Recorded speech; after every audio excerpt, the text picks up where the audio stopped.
नमस्कार दोस्तों, आप सभी का स्वागत है दिल को दहला देने वाली हॉरर कहानी में। आज की जो कहानी है यह भागलपुर की एक लड़की के साथ सच्ची घटित भूतिया कहानी है। आज की स्टोरी आपकी रूह तक कपा देगी। मैं तो बोलूंगी कि आप लोग इस टाइप की चीजें कभी भी फ्यूचर में ट्राई मत करना है। एक लड़की ने खुद जानबूझकर एक आत्मा को इनवाइट कर लिया, फिर उस आत्मा ने उस लड़की की पूरी जिंदगी तबाह कर दी। होता है ना कि कभी कभी जोश में हम लोग कुछ ऐसा कर बैठते हैं जो हमें नहीं करना चाहिए। खास करके भूत प्रेत वगैरह के साथ बिल्कुल भी खेल तो नहीं करना चाहिए। तो चलिए बिना देर किए इस कहानी को स्टार्ट करते हैं और बताते हैं कि एक्चुअल में उस लड़की के साथ क्या घटित हुई थी।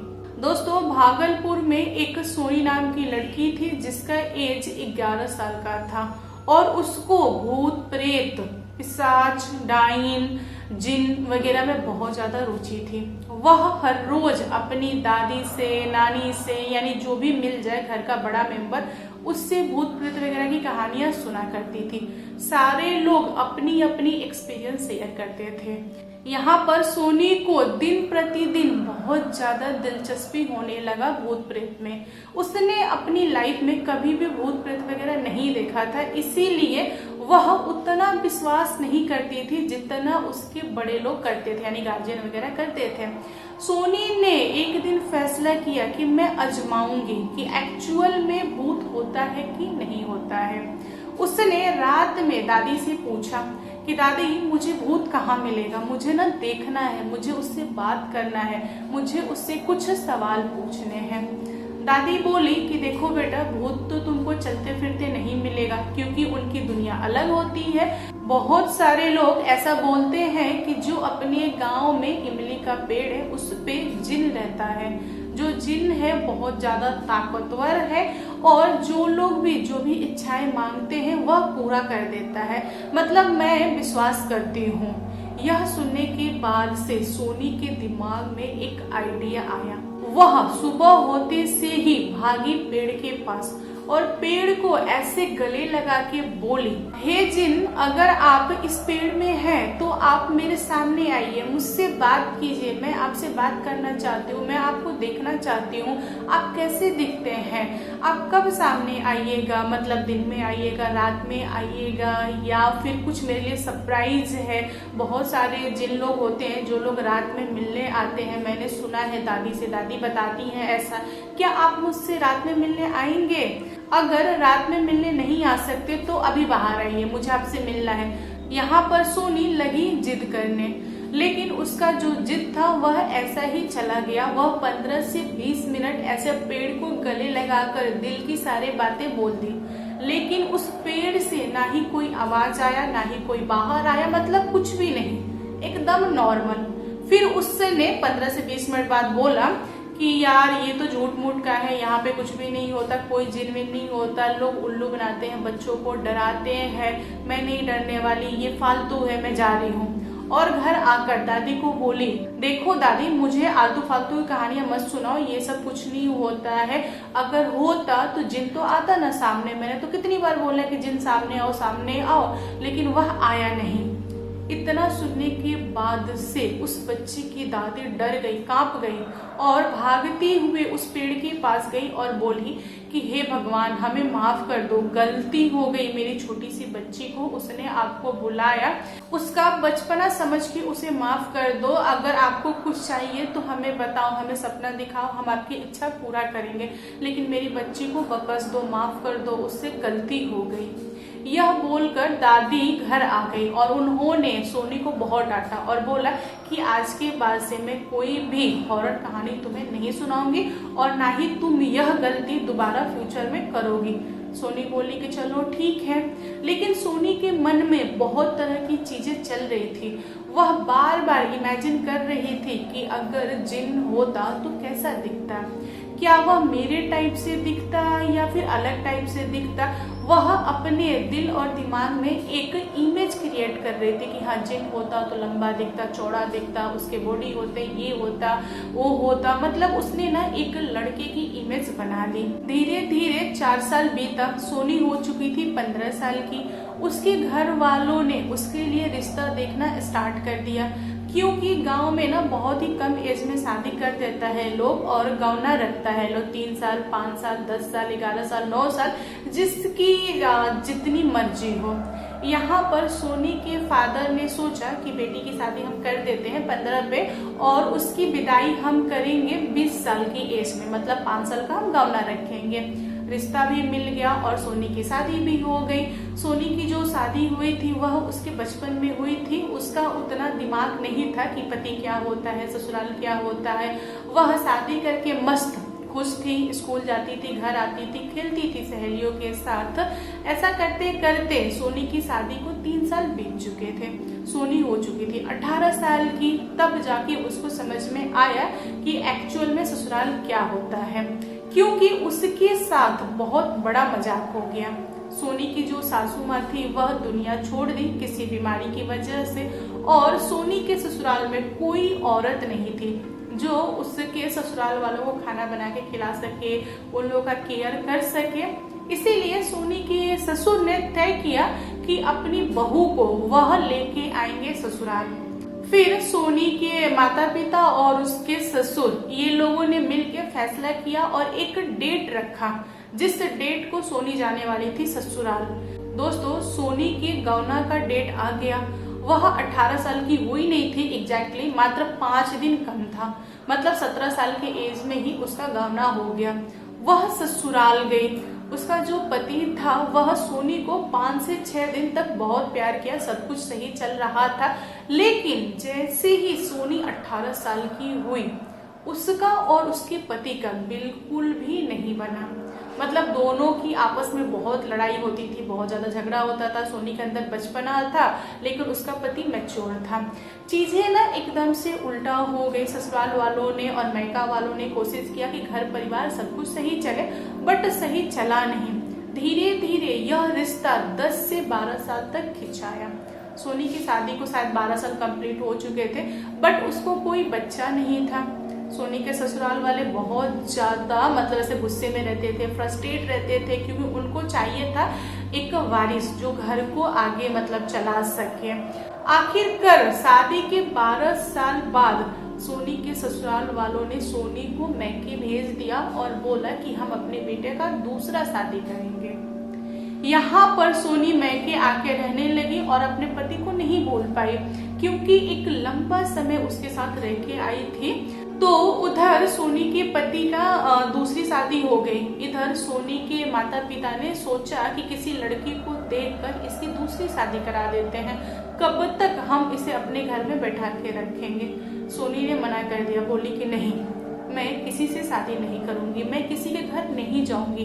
अगर मैं दूसरे किसी के घर चली जाती हूँ, उसके यहाँ भी बच्चा नहीं होगा तो वो लोग भी मुझे निकालेंगे। क्या लाइफ टाइम तक मैं ऐसे ही करूंगी? मतलब दूसरा, तीसरा, चौथा पति ही ढूंढती रहूंगी? नहीं, मुझे कहीं नहीं जाना। तुम लोगों को रखना है तो रखो, नहीं रखना तो छोड़ो मुझे, मैं दुनिया में कहीं भी रह लूंगी। यह सुनने के बाद से सोनी की माँ रोई और बोली कि नहीं बेटा, हम तुझे छोड़ेंगे नहीं, तू हमारे यहाँ रह, कोई प्रॉब्लम नहीं है, जो भी होगा हम देख लेंगे, हम तेरे साथ हैं। सोनी की पड़ोसन जो कि चाची लगती थी, उन्होंने सोनी की माँ को बोला कि दीदी, मेरे पास एक रिश्ता है जहाँ पर सोनी खुश रहेगी और बच्चे का तो कोई डिमांड नहीं है, क्या आप उसका रिश्ता कर देंगे? सोनी की माँ ने रुचि लिया और पूछा कि कौन है वह, ऐसा क्यों चाहता है? दुनिया में हर एक इंसान बच्चा चाहता है, फैमिली चाहता है, कौन है जो मेरी बेटी को ऐसे ही अपनाना चाहता है? सोनी की चाची ने सोनी की माँ को बताया कि मेरे भाई हैं जिनके ऑलरेडी 2 बच्चे हैं, भाभी नहीं है, तो हम चाह रहे हैं कि सोनी से शादी हो जाए तो सोनी की जिंदगी भी कट जाएगी और मेरे यहाँ मेरे भतीजा लोगों को भी माँ मिल जाएगी। अगर आप इस रिश्ता को मानिएगा तो हम लोग मंदिर वगैरह में शादी कर देंगे। आखिर आपकी बेटी ऐसे ही पड़ी है, आप कब तक उसका देखभाल कीजिएगा? आज आप जीवित हैं तो ठीक है, कल को आप दुनिया छोड़ देंगी तो उसका कौन देख रेख करेगा? उसकी तो पूरी जिंदगी पड़ी है, अभी तो वह लड़की यंग है। सोनी की माँ ने उस दिन से सोनी को मनाना स्टार्ट कर दिया। सोनी थी कि अपने पति को भूल नहीं रही थी, वह बिल्कुल भी तैयार नहीं थी दूसरी शादी के लिए। वह अंदर से इरिटेट हो रही थी और बोल रही थी कि नहीं करेंगे नहीं करेंगे, क्या करोगे। मतलब सोनी का दिन प्रतिदिन उसका ना गुस्सा चढ़ते गया। उसकी माँ को समझ में नहीं आ रहा था कि मेरी बेटी जितनी शांत थी यह ऐसे कैसे हो गई। फिर सोनी की माँ ने डॉक्टर से सोनी को दिखाया ताकि उसका गुस्सा शांत हो। पंडित से दिखाया, तांत्रिक से दिखाया, वह बहुत लोगों से दिखा रही थी कि बेटी जो है वह शांत हो जाए, नॉर्मल लड़की हो जाए। दिन प्रतिदिन वह अलग टाइप की होती जा रही थी। घर वाले परेशान थे लेकिन कोई हल नहीं निकल रहा था। कई महीनों बीत जाने के बाद से और सोनी रेडी नहीं हुई शादी के लिए, तो सोनी की माँ ने हार मान लिया और छोड़ दिया। कुछ महीनों बाद सोनी की नानी आई सोनी के घर पे। उन्होंने सोनी का रवैया देखा घर के प्रति, घर वालों के प्रति। तब उन्होंने किसी अच्छे जानकार तांत्रिक को बुलाया और सोनी की थोड़ी सी झाड़ फूक वगैरह करवाई। सोनी यह सारा चीज करते करते थक चुकी थी, तो उसने चिल्ला के बोला तांत्रिक को कि देखो, हमें पढ़ाने की कोशिश मत करो, मेरे साथ कुछ भी ऐसा वैसा नहीं हुआ, तुम चले जाओ, क्योंकि मैं थक चुकी हूँ तांत्रिक, पंडित, डॉक्टर से। अब मेरा पीछा छोड़ो, मुझे चैन से जीने दो, मुझे कुछ नहीं हुआ है, मुझे अकेले रहना है, एकदम से अकेले रहना है। यहाँ पर तांत्रिक ने बोला कि देखो बेटा, तुम गुस्से में हो, मैं समझ रहा हूँ, लेकिन तुम्हारे पीछे एक बहुत भारी आत्मा लगा है। अगर वह तुम्हारे साथ रहा तुम्हारी जिंदगी तबाह हो जाएगी। वह बहुत जिद्दैल है, वह चाहता है तुम्हें अपनी दुनिया में ले जाना। तुम परमिशन दोगी तो वह ले जाएगा। सोनी बोली कि यहाँ पे चाटो मत मुझे, निकलो यहाँ से। तांत्रिक का सारा सामान उठाई और घर के बाहर फेंक दी। तांत्रिक जो था वह सब कुछ देख रहा था कि एक्चुअल में क्या हो रहा है, लेकिन उसने कुछ भी कोशिश नहीं किया। जानते हो क्यों? क्योंकि सोनी बहुत गुस्से में थी और सुनने के लिए बिल्कुल भी तैयार नहीं थी जो तांत्रिक बोल रहा था, और वह चीज करने के लिए भी तैयार नहीं थी जो तांत्रिक कह रहा था। तांत्रिक अपना सामान लिया और रिटर्न हो गया। सोनी के घर वाले सोनी के ऊपर गुस्सा दिखा रहे थे और डांट रहे थे, बोल रहे थे कि तुम सुनती नहीं हो, तुम कब सुनोगी, तुम कब सुधरोगी, क्या करें, हम थक गए हैं, कहाँ जाना है तुमको, निकल जाओ हमारे घर से, चली जाओ, यहाँ रहने की जरूरत नहीं है। मतलब घर वालों का गुस्सा फूट चुका था। यहाँ पर सोनी का भी गुस्सा फूट चुका था। वह चिल्लाती हुई बोली कि हाँ ठीक है, मैं जा रही हूँ, मुझे नहीं रहना इस घर में, तुम लोगों ने मेरा जीना हराम कर दिया है। कभी पंडित लाते हो, कभी तांत्रिक लाते हो, कभी डॉक्टर लाते हो, तुम लोगों ने तो मुझे परेशान कर दिया है। पंडित कुछ और बोलता है, तांत्रिक कुछ और बोलता है, क्या हुआ है मुझे? कौन है वह आत्मा? मेरे सामने क्यों नहीं आता? अगर उसके अंदर दम है तो मेरे सामने आए, मुझसे बात करे। सोनी घर के आंगन में खड़ी होकर चिल्ला रही थी और बोल रही थी कि कौन है जो मेरे ऊपर हक जता रहा है, कौन है जो मेरा घर परिवार तोड़ रहा है। सोनी चिल्लाती हुई अपने माँ से पूछी कि माँ, तुमको किस तांत्रिक ने बोल दिया कि मेरे पीछे जिन पड़ा हुआ है और उसने मेरा और मेरे पति से झगड़ा करवाया, मुझे मैके में बैठाया? कौन है? उस तांत्रिक को बुलाओ, मैं बात करूंगी। ऐसा नहीं होता है, तुम्हारे कहने से मेरे पीछे जिन पड़ा है। अगर जिन है तो वह सामने क्यों नहीं आता, मुझे क्यों नहीं ले जाता? यह सुनने के बाद से सोनी की माँ रोती हुई बेटी से बोली कि देखो बेटा, हम लोग समझ गए कि तुम क्या कहना चाहती हो, अब तुम जिन जिन का माला मत जपो। एक काम करो, तुम शांत हो जाओ, जो कुछ भी हुआ भूल जाओ, अपने कमरे में जाओ और दोबारा जिन की बातें मत करना, तुम्हारे पीछे कोई नहीं पड़ा है, तुम जाओ। यहाँ पर सोनी का जो गुस्सा था वह काफी हाई लेवल का था। वह शांत होने का नाम नहीं ले रही थी। उसने बोला कि नहीं, अगर जिन है मेरे पीछे तो आज वह आएगा और मुझे लेके जाएगा, मैं उसे परमिशन दे रही हूँ। सोनी ने जैसे ही बोला कि मैं परमिशन दे रही हूँ, जिन आओ, मुझे लेके चलो, मुझे चलना है तुम्हारी दुनिया में, मैं थक गई हूँ तुम्हारे इस कारनामे की वजह से, क्यों नहीं ले जा रहे हो? इतना बोलते से ही सोनी जमीन पे गिर गई। सोनी के घर वालों ने उसे उठाने की कोशिश किया लेकिन लड़की उठी नहीं। फिर डॉक्टर आया तो डॉक्टर ने उससे मृत घोषित कर दिया। अब सोनी की माँ को लग गया था कि सोनी को ले जाने वाला कोई और नहीं, जिन है। फिर उन्होंने तांत्रिक को बुलाया, जिस तांत्रिक को सोनी ने भगा दिया था। तांत्रिक ने घर वालों को बताया कि हाँ, आप लोग सही सोच रहे हैं, आप लोगों ने सही अनुमान लगाया है, जो जिन आत्मा था वह अपनी बीबी को ले गया। सोनी की माँ को जिस बात का डर था वह सही साबित हुआ। तांत्रिक ने घर वालों को सारी बातें समझाई और बताया कि आपकी जो बेटी थी वह बचपन में ही जिनको अपना पति मान चुकी थी, वह उसके पीछे भागती रही, जिनसे प्यार करती रही, उसके बारे में सोचती रही, मतलब जब उसके अंदर बचपना था। लेकिन जैसे ही बड़ी हुई, उसकी शादी हुई, वह एक नए लड़के से मिली तो उसके प्यार में पड़ गई और यह चीज जिन को बिल्कुल भी बर्दाश्त नहीं हुआ। जिन जो था वह इंतजार कर रहा था कि लड़की 18 साल की हो जाएगी, देन मैं शादी करूंगा, बट आप लोगों ने 18 के पहले ही उसे ससुराल भेज दिया। इसीलिए जिन गुस्से में उसके ससुराल में उसको और उसके पति को एक पास नहीं आने दिया। पति जो था वह लड़ता था, झगड़ता था और आप लोगों ने बहुत सारे तांत्रिक पंडित वगैरह से मिलकर उसको ताबीज पहनाते गए, घर की पूजा कराते गए। इसीलिए जिन उस लड़की को 12 साल तक टच नहीं किया, मतलब उसी ससुराल में ही छोड़ दिया, रहने दिया, लेकिन पति पत्नी को एक पास नहीं आने देता था। आखिरकार 12 साल बाद आपकी लड़की आजाद हुई, लेकिन वह लड़की यानी कि सोनी अपने पति से ही प्यार करती थी। इसीलिए जिन देखकर अंदर ही अंदर जल रहा था, कभी उसने फोर्स नहीं किया सोनी को, क्योंकि अच्छा वाला जिन था, लेकिन उसकी भी बर्दाश्त करने की लिमिट खत्म हो गई थी। सोनी ने जैसे ही उसे इनवाइट किया, वह आया और उसकी आत्मा को अपनी दुनिया में लेके चला गया।